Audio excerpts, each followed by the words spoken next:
Hello again, and welcome back to our Squad Leader tutorial series. We are in the process of covering vehicles. In Volume 7, we started covering anti-tank weapons that infantry could use against tanks and array of these, specifically the machine gun and the anti-tank rifle. In this volume, we are going to cover demolition charges. While the machine guns and anti-tank rifles could fight from far away, the demo charge is up close and personal. Let's take a quick look at the demo charge counter. In the upper right-hand corner, it shows us that it is a demo charge. The triangle shows that leaders cannot affect this weapon. It malfunctions on a 12. It usually attacks on a 30 firepower column, and it has a range of 1 hex.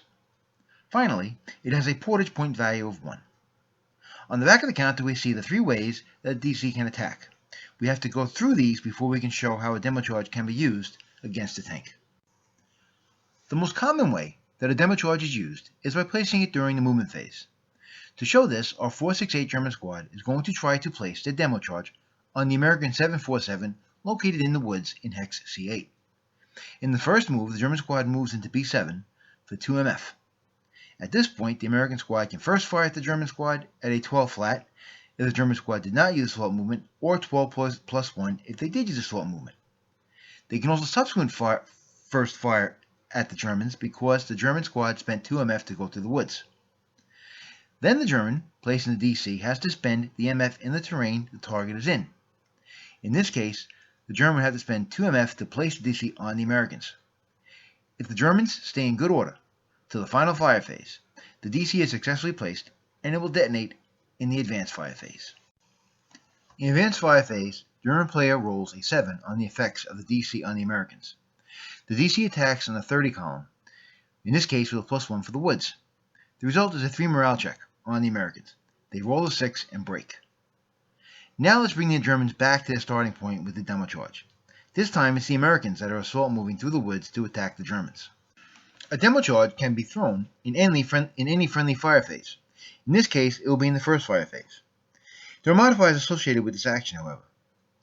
There is a +2 additional DRM in the hex being attacked, and a +3 DRM on the 30 column attack in the thrower's hex. This second attack occurs in the attacker's hex because the DC cannot be thrown far enough to not affect the attacking unit. And also, the enemy unit might try to throw it back. So in this case, assume the attack roll by the Germans on the Americans is again a 7. There is a +2 DRM to the attack because the DC was thrown, and also +1 for the woods because the Americans assault moved. The 7 is now modified to a 10, which results in a 2 morale check on the 30 firepower column. The Americans roll a 4 and survive the attack. Now a separate roll is made for the attack on the throwing unit. This time the German player rolls a 2. This is modified by +3 for the throwing attack and +1 for the woods for a final modified dice roll of 6, which results in a K/4 on the 30 column. The squad is reduced to a 248 half squad, which then has to suffer a 4 morale check. The German player rolls a 5, so the half squad fails their morale check and is broken. Finally, a DC can be set as per a special scenario rule, or it can be done during play. To set it during play, the squad placing it must stay in the same location and not move for an entire turn. In this case, the 468 is in the house in F7. It spends its entire movement phase using hazardous movement, and then rolls 1 die and has to get less than or equal to its unit size number. Since the squad has 3 soldiers on it, the German player would have to roll on a 1 die of 3 or less to set the DC correctly.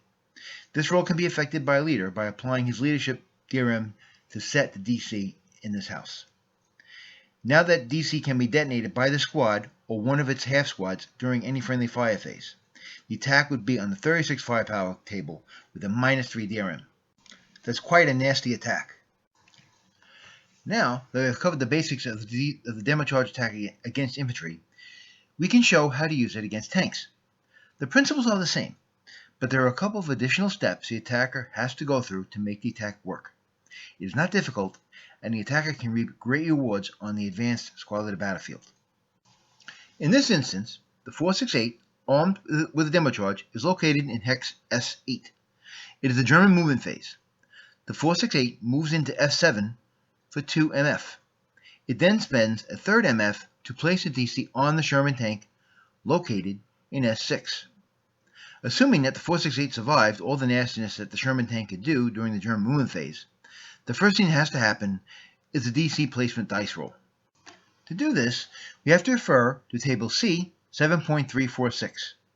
The final dice roll determines where the DC is placed, so we have to go through the modifiers listed below to come up with the appropriate dice roll modifier. None of these modifiers apply, so the placement roll is straight up. Let's say that the German player rolls a 4 on the placement dice roll with a red 3 and a white 1. This places it on the hull in the best position possible. This is a great result. Now the DC attack will only be modified by the aerial armor factor of the Sherman tank. To find this, we go to Table C 7.11.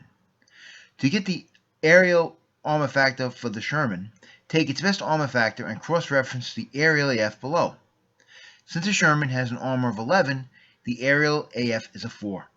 According to the HE Inflamed to Kill table, a DC has an armor attack of 16. 16 minus 4 is a 12. The tank will be destroyed on an 11 or less and will burn on a 5. The German player rolls a 9. The Sherman is destroyed and the crew rolls for survival like usual. Now it should be noted that there were a lot of things the Sherman tank could have done to stop from getting blown up. But that comes with experience and multiple playings of the game. This concludes our video on the demo charge. As a side note, there have been a few requests for a phase discussion. I tried to come up with a way to do this without just reading the rulebook. I think the best way will be a taping of a live game which will be edited to explain the different phases of an advanced squad leader game turn. That work is in progress. I hope you find this and our other videos helpful, but please realize that they are only an introduction to give you enough confidence to dive in and enjoy this great game. Keep playing the game and don't worry about making mistakes. Perhaps learn from a more experienced player and attend one of the many tournaments that take place around the country, like the New York State ASL Championships in Albany, New York, and the Nor'easter in Boxborough, Massachusetts. If you like this video, please like us on YouTube and subscribe to our channel. If you have any comments, questions, or suggestions, feel free to contact me at jdhobbies@live.com. And like always, thanks for watching.